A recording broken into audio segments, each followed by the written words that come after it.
เจ้าเนาะสบายดีเนาะตามคำสัญญาเนาะตามนัดเลยเนาะว่ามื้อนี้สิมาสอนการเล่นเพลงงามเมืองลาวเนาะแต่ก่อนอื่นหมดขอกล่าวคำว่าสบายดีก่อนเนาะแล้วก็สำหรับมื้อนี้สำหรับคลิปวิดีโอนี้เนาะจะมาสอนเกี่ยวกับการเล่นเพลงงามเมืองลาวเนาะเพราะว่าก็มีหลายๆคนที่ถามกันเข้ามาว่าเฮาเฮ็ดคลิปสอนเพลงงามเมืองลาวเฮาเด้แล้วก็เพลงงามเมืองลาวหั้นมีคอร์ดหยังเด้เนาะมื้อนี้ก็จะสอนแบบละเอียดเลยเนาะคือสอนแบบละเอียดเลยเนาะแล้วก็ก่อนอื่นขอแนะนำเลยเนาะว่าผู้ใดที่ว่าลิ้นเป็นแล้วเนาะก็ให้คันเลื่อนผ่านวิดีโอนี้เลยไปเลยก็ได้เนาะแต่สำหรับผู้ที่ว่าเป็นมือใหม่หรือว่าหัดลิ้นคีย์บอร์ดมาใหม่ก็ให้เบิ่งแบบละเอียดเลยเนาะเพราะมื้อนี้จะมาสอนแบบละเอียดเลยเนาะจะบ่ได้สอนหมดเพลงแต่ว่าจะสอนว่าอินโทรกลางเด้อินโทรหลังสุดท้ายมันจะอินโทรแนวใดเนาะส่วนหลังมันจะคล้ายๆคือกันเนาะเพลงนี้เนาะแต่แนะนำเลยเนาะสำหรับข้าพเจ้าแล้วเวลาเปิดคีย์บอร์ดขึ้นมาใหม่จะบ่ได้ปรับตัว transpose หรือว่า tempo นี่เลยเนาะจะบ่ได้ปรับตัวนี้เลยมีแต่เฮาเทียบเสียงเทียบกับคีย์เพลงต้นฉบับว่าทึกคีย์ใดแล้วก็ลีดคีย์นั่นเลยเนาะตัวอย่างว่าเพลงงามเมืองลาวจะทึกอยู่คีย์ C เนาะทึกอยู่คีย์ C แบบนี้เนาะแล้วจะบ่ปรับเร็วเลยปกติแล้วเขาจะมาส่วนหลายเขาจะมักปรับให้มันทึกอยู่ในคีย์ตัวนี้เนาะ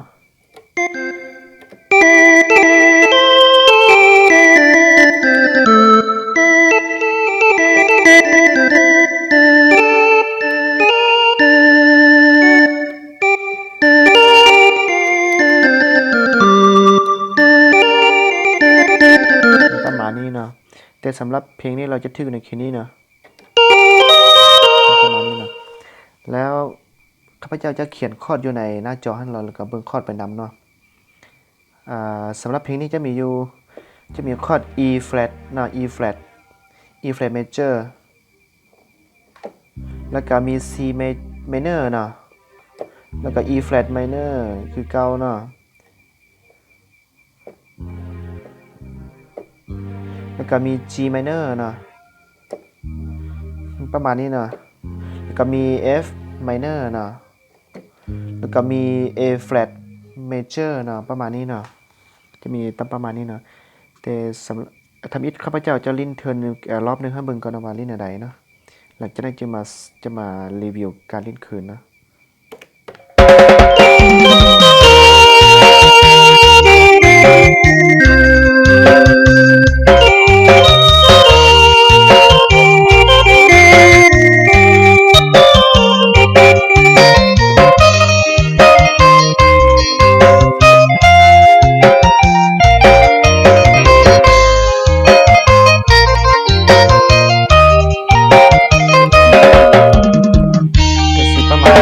ก็สิประมาณนี้เนาะ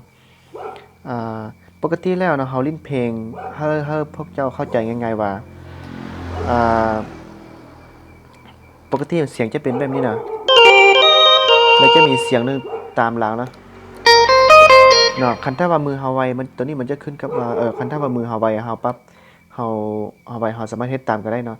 แต่เพลงส่วนใหญ่เขาจะใช้โปรแกรมอยู่ในคอมพิวเตอร์เฮ็ดเนาะและเขาจะเฮ็ดเป็น2 channel เนาะแต่ว่าสำหรับเฮาเซฟสดเฮาจะเฮ็ดเป็น2 channel หรือ2เสียงที่ว่าจะมาถ้ามันเรียนไหลกันหรือว่าถ้ามันตามกันไปหั้นนะมันจะบ่ได้เนาะบางคนว่าคือว่าเสียงหนึงคือบ่มีว่าเนาะมันก็บ่ได้แท้เพราะว่าเสียงหนึงที่ว่าเฮาลิ้นไปเนาะมันจะมีเสียงหนึงตามมาเนาะตัวอย่างว่าเนาะแต่ว่าเวลาเสียงที่กีตาร์นี่มาเสียงโอร์แกนนี่ยังบ่ได้สุดเท่าได้เนาะแต่ถ้าว่าเข้าใจว่าเวลาเฮาเซฟสดมันเป็นการเซฟสดเนาะมันเป็นการเซฟสดเฮาจะเฮ็ด2เสียงพร้อมกันบ่ได้ยกเว้นมีแต่คันว่าเฮาควบ2เสียงให้ได้เนาะแต่ว่าการลิ้นนี่เฮาส่วนหลายเขาจะมักลิ้นแต่เสียงเดียวเนาะแล้วเสียงตามที่เสียงตามหลังเขาจะบ่มักลิ้นเนาะแล้วเข้าใจแบบนั้นเอาเนาะว่าการเซฟสดมันเป็นแบบนั้นเนาะและเพลงนี้มันจึกทึกอยู่ในคีย์ตัวนี้เนาะข้าพเจ้าจะลิ้นสลิว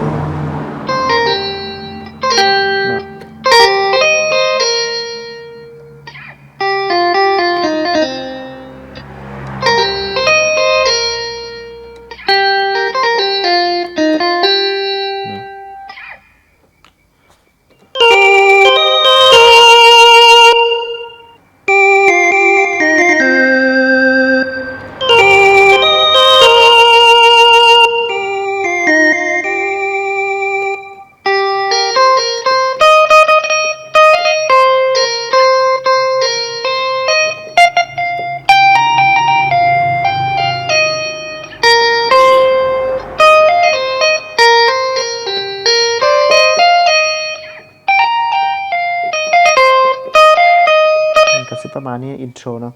แล้วการจับคอร์ดก็จะมีประมาณนี้เนาะแล้วก็การจับคอร์ดจับคอร์ดE flat major ก่อนนะ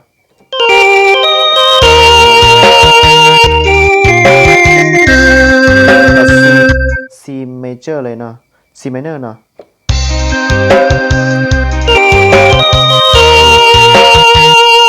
ก็กลับมาใน E flat major นะ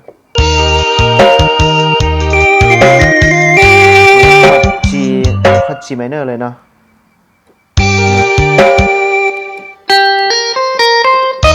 กลับมาใน E flat major นะแล้วก็ C minor นะกับ F minor นะกับ B A flat major นะ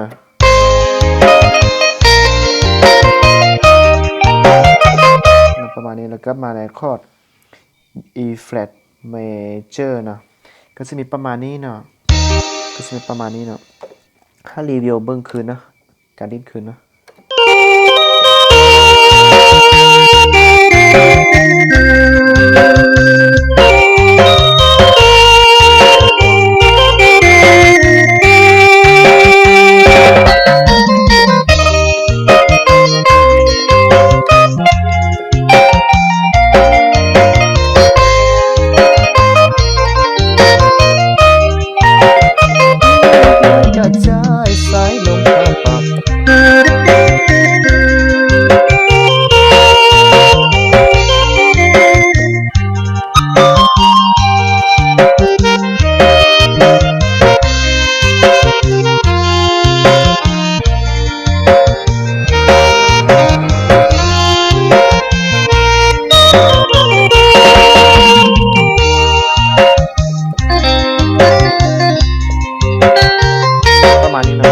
แล้วอยู่ในคอร์ดทอนกลางนะ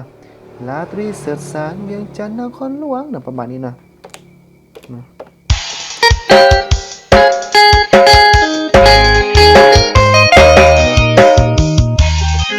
ก็เป็นคอร์ดอยู่ในคอร์ดลาตรีเสดสารเวียงจันทร์นครหลวงเสดสารก็เป็นคอร์ด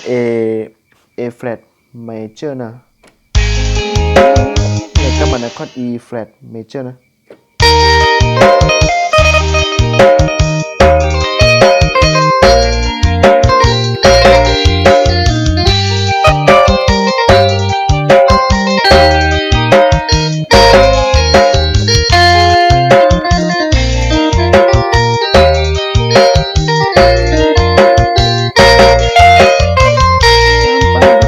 ก็จะมีประมาณนี้เนาะในการลิ้นนะแล้วลองไปฝึกลองเบิ้งนะสำหรับมือใหม่นะลองไปฝึกลองเบิ้งนะลองไปฝึกข้าพเจ้าเสนอว่าคลิปวิดีโอนี้จะมีประโยชน์บ่หลายก็น้อยเนาะสำหรับมือใหม่ที่ฝึกลิ้นมาใหม่เนาะแล้วก็สนใจในเรื่องคีย์บอร์ดเนาะแล้วก็ขอโทษขออภัยหลายๆเด้อนะสำหรับการสอนจะมีถึงว่าจะผิดประการใดก็ขอโทษขออภัยนะก็ช่วยกันคอมเมนต์เพื่อการที่ว่าข้าพเจ้าก็ที่เพื่อเป็นการที่ว่าพัฒนาตนเองแล้วก็ปรับปรุงต่อไปเนาะสำหรับคลิปใหม่เนาะสำหรับคลิปนี้เนาะคือสิจบซ้ำนี้เนาะมาฟังนำกันอีกรอบนึงนะ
าลืมกดไลค์กดแชร์แล้วก็อย่าลืมกด